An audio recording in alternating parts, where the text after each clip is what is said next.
No, I can't remember what I was going to say. Obviously, everyone is familiar with that. Okay, I am recording. Welcome back. I hope everyone had a good holiday weekend. I hope you're well rested. I hope you are ready to start a new chapter. We're going to be looking at lesson 11-1. Chapter 11 as a whole is about these things called rational equations or rational functions. And rational, basically, in this case, is just a way... Well, I guess I should say, what do you think ratio means, right? Ratio means something like 4 to 5, right? Some kind of part-to-whole or part-to-part relationship with the numerator or denominator. 4 to 5 could be 8 to 10, could be 12 to 15, could be 16 to 20, and so on. In fact, the way that we've seen this before is we've seen ordered pairs, like 4, 5, 8, 10, 12, 15, 16, 20, and we could hopefully easily enough go into our coordinate plane where 4, 5 right there, 8, 10 right there, 12, 15, and so on. Daren't we fit one more? Hopefully you can tell, Mr. Shu's just going essentially up 5 over 4 every single time. And so there we are at 16, 20. You might recognize this because previously in the year, we've called this a proportional relationship. You might have noticed, this would also go through 0, 0, right? So we can say this also goes through the origin. We could even figure out there is a slope. I just said up 5 over 4. So y ends up equaling 5/4 x. And all of this is what we call a proportional linear relationship. And specifically, this right here, this is what we call direct variation. But I've got a little bit off topic right now. We started by talking about these ratios up here, 4 to 5, 8 to 10, 12 over 15, 16 over 20. And in a rational expression, it's going to look something like this, but it might have variables instead. So a rational expression might be something like 12x over 17. It's going to have a variable involved. As we'll see soon, the variables need not be in the numerator, so it could just as easily be something as 8 over 5x. And because the variables aren't always in the numerator, it actually ends up causing some other problems that we're going to have to deal with. For example, here we have to be really careful. X cannot be 0 for a reason that hopefully you recognize. Can't have that denominator being 0 because we're not allowed to divide by 0. Soon we'll look at objects that look like x plus 5 over 3x minus 7. We'll try and figure out what on earth happens when we put these expressions, essentially a polynomial, right? So one way to define rational expressions is that your rational expression, your function r of x, is going to be equal to p of x divided by q of x, where both p of x and q of x are polynomials. So we end up with a polynomial numerator divided by a polynomial denominator. And again, various things happen that we're going to have to watch out for. Over here, I forgot to mention, so this time x can equal 7/3. Whatever would be a 0 of our denominator is going to end up being a problem. But that's all stuff we'll get to in the next couple lessons. This chapter is about these rational expressions. We want to study relationships that are not direct variation, but specifically in 11-1 are instead inverse variation. I think that's what the name of the lesson is. All right, so let's go ahead and get started. Inverse variation.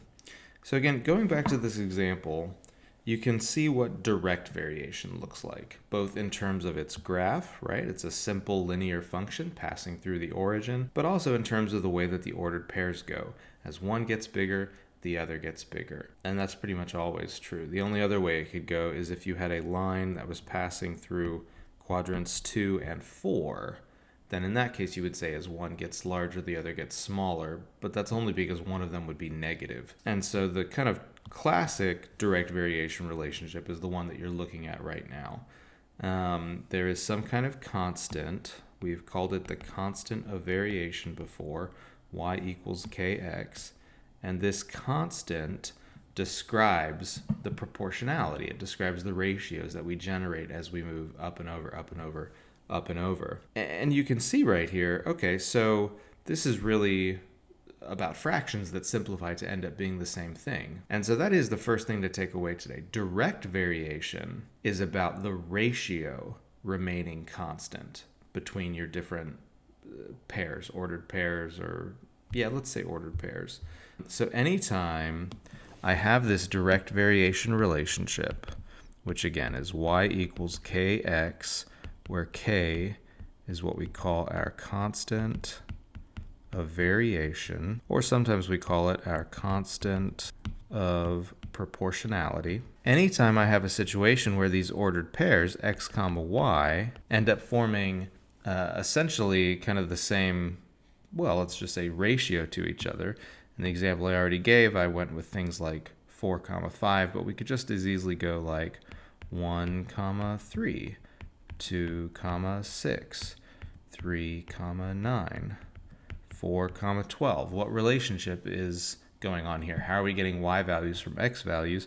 Well, pretty clearly in this case, we could say y equals blank times x, 3 times x, right? We're just multiplying every x coordinate by 3 to get the corresponding y coordinate. But again, all of this is what we call direct variation. Lesson 11-1 is all about inverse variation instead. So what's going on with inverse variation? Well, let me give you some examples first, and maybe you can actually figure it out as we go. With inverse variation, if we had these same ordered pairs, x comma y, but let's say that the first one was actually 1 comma 24. My next one would be 2 comma 12. And when I say next one, I mean my next integer ordered pair. My next one after that would be 3 comma 8. After that, 4 comma 6. There's no reason we have to stick to the integers. I could also use 5 comma 4.8 or 10 comma 2.4. Of course, I've skipped over some, but 6 comma 4 would have worked, 8 comma 3 would have worked, 12 comma 2 works, 16 comma 1.5 would work, 24 comma 1 would work. What is going on here? Does anyone see the pattern? How on earth are these ordered pairs related to each other? Instead of saying y equals kx, right, we kind of adjust it a little bit. We say x times y equals k. So that right there is the heart of inverse variation. You'll see in a second why that's called inverse variation. But whereas with direct variation, we multiply our x coordinate by some constant k to get the y coordinate. In this case, instead, we multiply the x and y coordinates to get some constant of variation. So again, k here is still called a constant of variation. But here's the key difference. Whereas up here, if we had solved for k, we would have gotten k equals y over x, right? And you might notice going back to these ordered pairs, 3 over 1, 6 over 2, 9 over 3, 12 over 4. All of these equal 3. All of that corresponds to the slope of the proportional linear function that we created.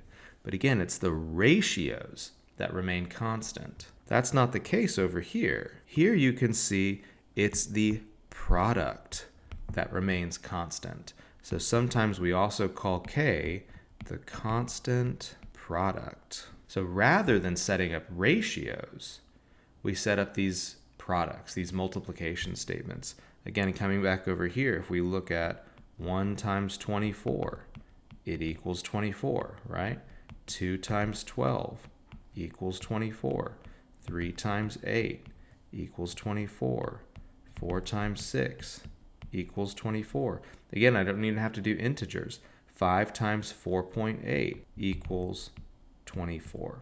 Over and over and over again. And so on, right? The same thing would have happened with all of these. And so this particular equation is described, or this particular inverse variation relationship is described as x times y equals 24. Our x coordinates and our y coordinates need to have a constant product of 24. And that's the heart of inverse variation.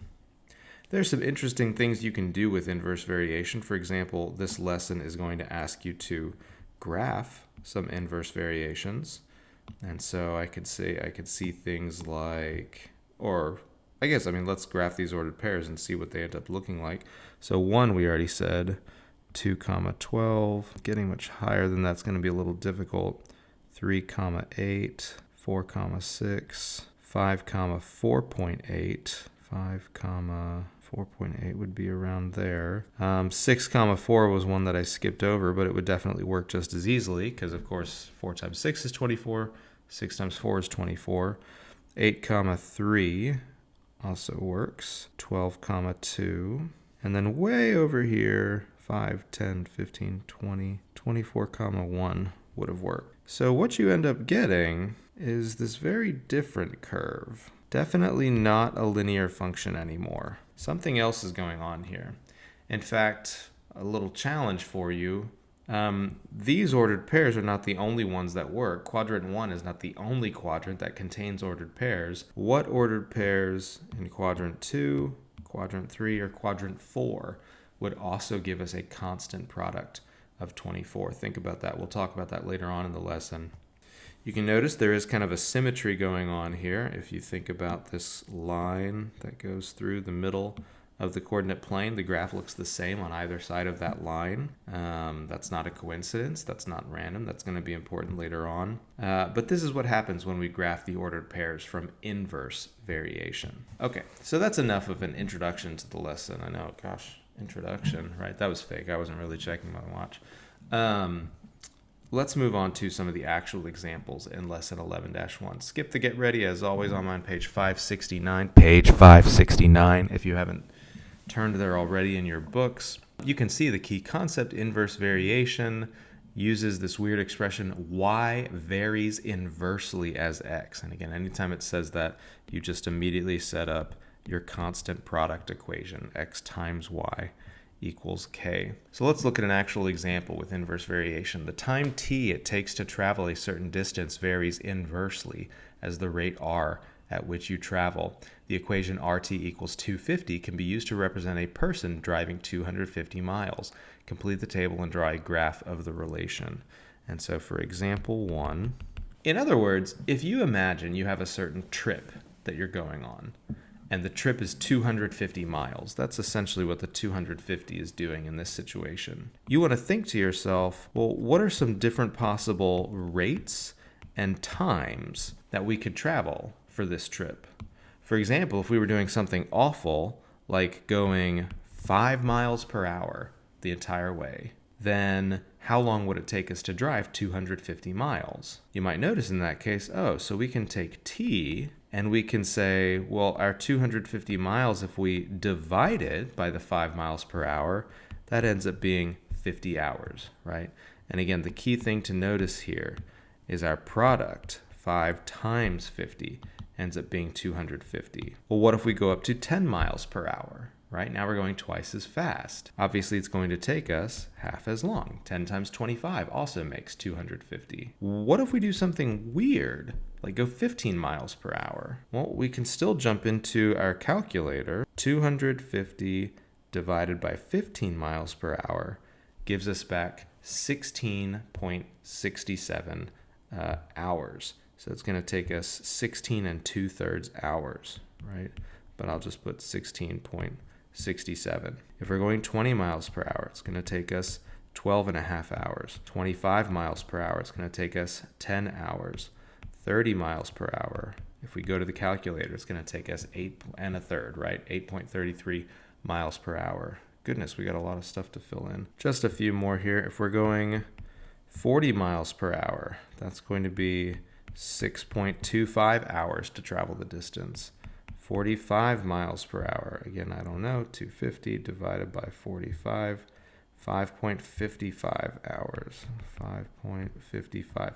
You can see how handy this equation is coming in. We're going to talk more about that equation later on. And then finally, 50 miles per hour takes us 5 hours to make the trip. Now, a few things to notice. Our R values, which are kind of like our X values, our independent variable here, the book obviously chose, but they're just going up by 5 every time, right? Plus 5, plus 5. But if you were confused before, for some reason you still thought it would be linear, you can tell this is definitely not a linear relationship, right? We're not going down by the same amount every time. Minus 25, minus 8 1/3, minus 4 1/6, minus 2.5, minus, what is that, 1 2/3, and so on.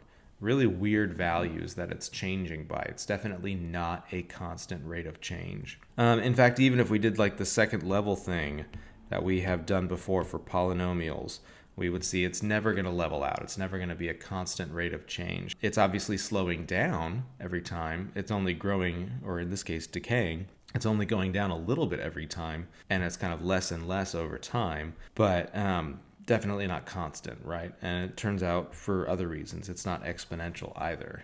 This is not exponential decay. This is just what we would call, again, a rational inverse variation curve. As one item is getting bigger, as our speed increases, the other item gets smaller, right? And the number of hours we're on the road is going to decrease. That's the heart of inverse variation. One thing gets larger, the other gets smaller. Solve for t when r equals 5.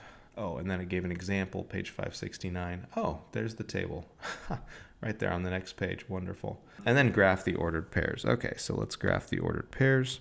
All right, I've made my graph a little bit larger so we don't have to do any complicated scaling here.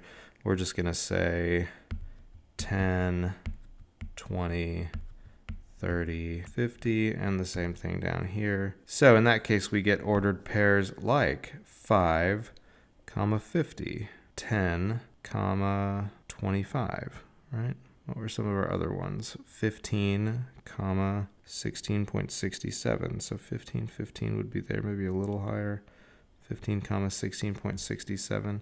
20, 12.5. 25, 10. 30, 8.33. 35, 7. 40, 6.20. Oh, wait, I skipped over one. 35, 6.67, 40, 6.25, 45, 5.5, and finally 50, 5. And when I draw the rational curve, I get something that looks like that. So there it is. That's how you graph a rational curve. Example 1 has you, instead of using 250 for your constant product, 64 equals x times y. So I want you to come up with a bunch of ordered pairs that multiply x times y to make 64, and then graph those ordered pairs and connect the dots.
All right, so I'm breaking in here just to say one thing you might notice is I've just essentially randomly chosen, not randomly, but there's not really a rhyme or reason to the way I'm choosing my x values right now. I'm not going up by the same amount every time.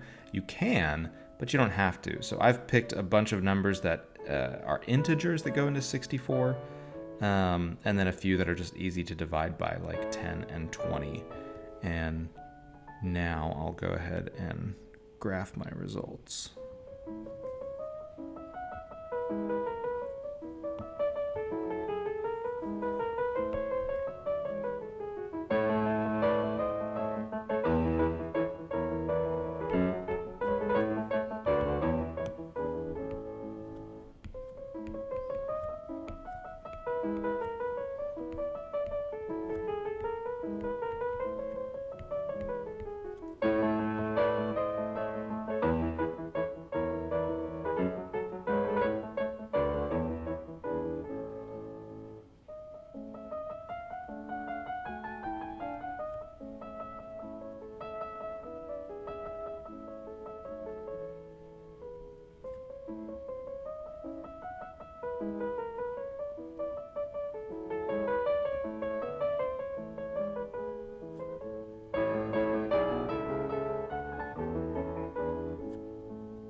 All right, as you can see here with 64 and the scaling I've chosen, we get something a little bit weird going on in the middle. I think I probably just drew the points poorly, but the basic rational curve shape still comes out. As one item gets larger, the other one gets smaller, right? It's going to curve out. We haven't talked yet about what's going on at the zeros, so whether that's x equals 0 or y equals 0. It seems in some sense that it's like a magnet or something. It's like drawing it to either side like that. But we'll find out soon. Maybe even in the next example. I don't know. It's actually repelling it in some sense. So earlier I asked what other quadrant would the results be in. Obviously we're in quadrant 1 here. But I said, quadrant 2, quadrant 3, quadrant 4, what's going on? Hopefully you can tell, oh, this one would also have ordered pairs in quadrant 3, right? Because it's just as true that -1, -64, -2, -32, -4, -16. If our constant product is positive, either both the x and y coordinates are positive, that's what happens in quadrant 1, right? Positive, comma, positive, or both the x and y coordinates are negative. And so this curve would also exist in quadrant 3. On example 2, on the other hand, because we have a negative constant product, x times y, they're going to say, oh, never mind. No, we don't. If we had a negative constant product, it would have worked out where it's in quadrants 2 and 4. We'll get to an example like that later on, I'm sure. But this one is different. Graph an inverse variation in which y varies inversely as x. Again, that's the key phrase. Every time I see that, I'm going to write down x times y equals k. And y equals 15 when x is 6. Okay, so notice, unlike the first example, they haven't given us the constant product here. Instead, they have given us an ordered pair and asked us to figure out the constant product. So all we're going to do is take their x and y. Y is 15 when x is 6. and use it to figure out k. 6 times 15 is 90, and so, okay, our constant product is 90, right? And then they ask us to graph that. So the next thing we would do is come up with a table with a bunch of values. 1 times 90 is 90. 2 times 45 is 90. 3 times 30 is 90. 4 times 22 and a half. As we just saw, well, hold on. 5 times 18, 6 times 15. And again, the great thing about multiplication is it's commutative, so we can also just flip all of these around. 9 comma 10, 10 comma 9, 15 comma 6, 18 comma 5, and so on. That commutativity, the fact that we can flip our x and y coordinates around, is what causes the symmetry we mentioned earlier. Finally, did it ask us to graph it? Yes, we also want to graph it. So let's draw our coordinate plane. And this time we're not going to be so precious about the scaling. Let's just say, and we'll just pick out a few of these, like 9 comma 10 would be about, I don't even know where. It's going to look like this, right? Simple enough. And then just pick some points like 1 comma 90 up here, right? 90 comma 1 would be over here. Somewhere in the middle-ish, this is where, again, the scaling is totally off here, but this is where 9 comma 10 and 10 comma 9 would be. And again, the symmetry that I'm talking about, hopefully you can see on either side of that curve, that's where the symmetry is coming in. But that's how that would end up looking like. Again, the key is recognizing if we're not given the constant product, just multiply one of your coordinate pairs, and whatever that product is your constant product.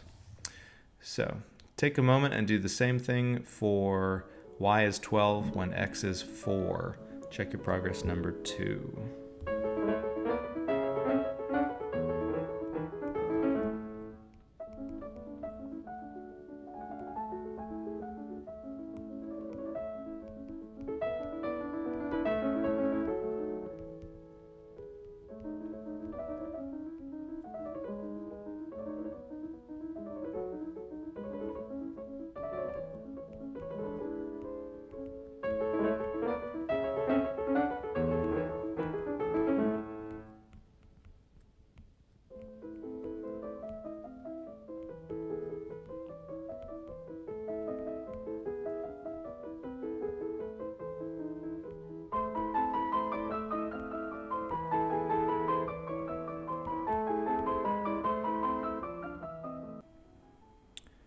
Again, if you're not sure what I'm doing, I'm just thinking to myself, what times what makes 48 every time here? If 412 worked, x is 4 when y is 12, 4 comma 12, 4 times 12 is 48, that's our constant product.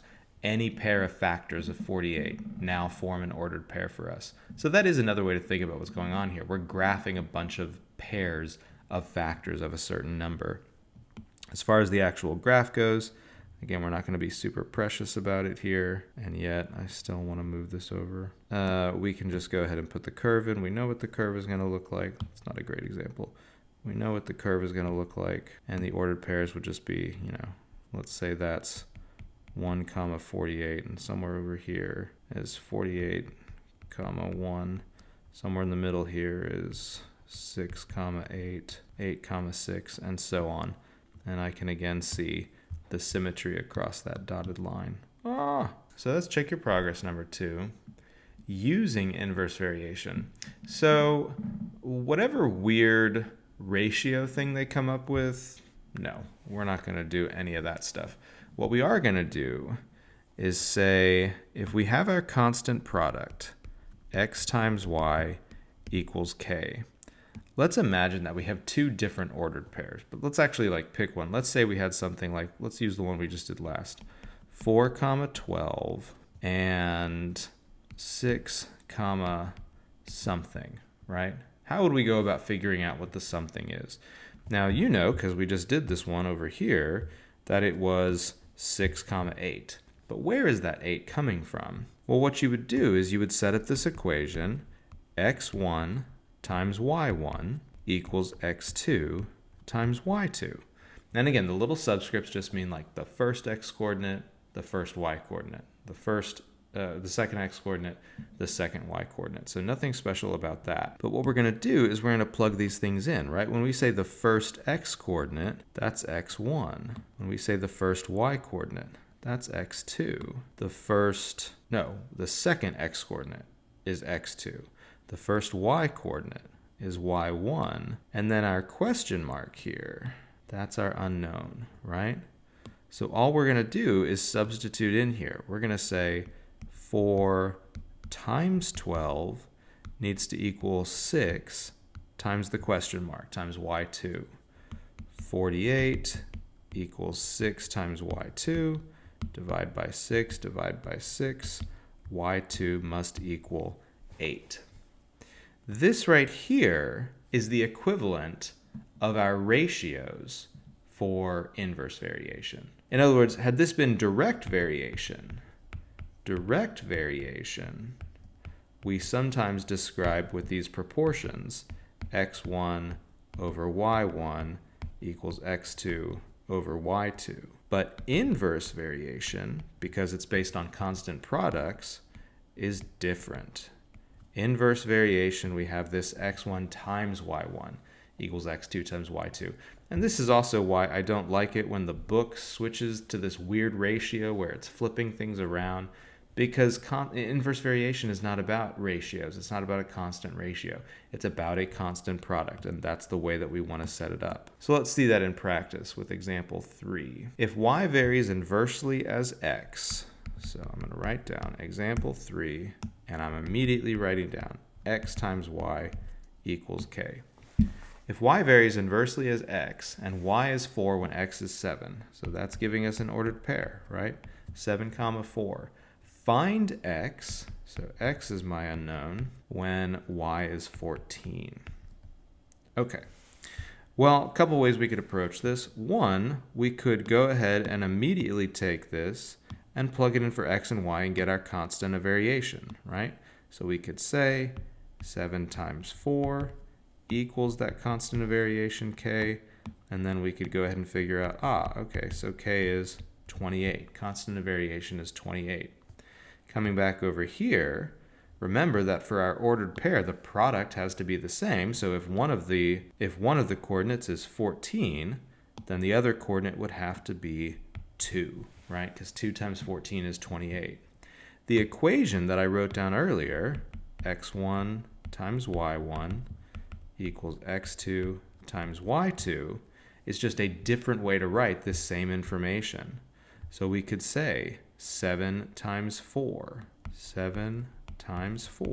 equals an unknown x value, our second x value, so we call that x2, times 14. And then we just want to solve for the 14. So we could say, we just want to solve for the x2. So we could say x2 times 14 is supposed to be 28. Divide by 14, divide by 14, x2 must be 2, right? Because that's what 28 divided by 14 is. And you can see that's the same thing we got up here. So that's how you solve an inverse variation. All right, take a moment and work out check your progress number 3.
All right.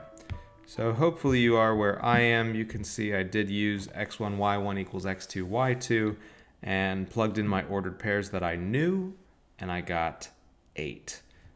We could also have come over here and said, well, negative 8 times 4, that first ordered pair, is negative 32. And so the question is, negative 4 times what would also make negative 32? And again, the answer is positive 8. We're just kind of switching the coordinates, or switching the signs, but keeping the numbers themselves. All right, one more example. A bunch of stuff in the real world does use this inverse variation relationship. For example, force on a lever across a fulcrum point. Obviously, everyone is familiar with that. Uses a seesaw, right? So if you have this seesaw and you've got your fulcrum point here, the amount of force that's pushing down on either side varies inversely with this distance here. And so the shorter the side, the more force you need to push down, right? Like imagine that you had 2 people on a seesaw. If they weigh the same, they need to be spaced the same amount apart, right? But if one person weighs more than the other, that person would need to get closer to keep the weight balanced. You need more force the closer you are to the fulcrum point. You need less force the further away you are. So again, notice that inverse relationship that's going on. The more distance away you are, the less force you need to push down on. That's the power of a lever. When 2 people are balanced on a seesaw, their distances from the center of the seesaw are inversely proportional to their weights. If a 118-pound person sits 1.8 meters from the center of the seesaw, how far should a 125-pound person sit from the center to balance the seesaw? So let's say we've got weight and distance. So W times D equals K. In this particular case, that means we can set up W1 D1 equals W2 D2. And specifically, we're told W1 is 118, while distance 1 is 1.8. W2, on the other hand, is 125, and we're solving for distance 2. Clearly, this is one where we're going to go to the calculator because we want to figure out that expression right there. The distance our 125-pound person needs to sit away from the center is going to be 118 times 1.8 divided by 125, 1.6992. The book just says 1.7. So they need to sit 1.7 meters away. Again, if we're going with this picture here, essentially what we're saying is this 118-pound person, remember pounds are a measure of force. Have you guys learned that? Pounds are a measure of force. So they're pushing down here from 1.8 meters away, and it must be that our 125 pounds of force, the person on the other end, needs to be a little bit closer to balance them out. So approximately 1.7 meters. Again, the calculator said 1.6992 when I did that. All right, so there you have it. That's example 4. Take a moment and work out, check your progress number 4 in your notebook.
All right, that one shouldn't have taken too long.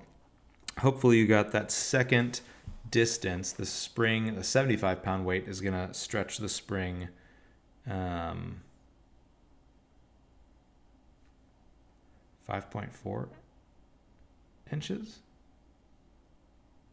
What? So I just worked out check your progress number 4, and the question makes no sense. I think they threw in a directly proportional problem. If you just plugged in the numbers, you would get 5.4, which you can see up on my screen right now. But that makes no sense. The more weight you have stretching the spring, the more the spring is going to stretch out. So that's not an inverse variation situation. So anyway, there you go, inverse variation. The key, as one item gets larger, the other gets smaller. The relationship constant products every time. Your constant of variation is the product of your coordinate pairs. What does it end up looking like when you graph a bunch of these coordinate pairs?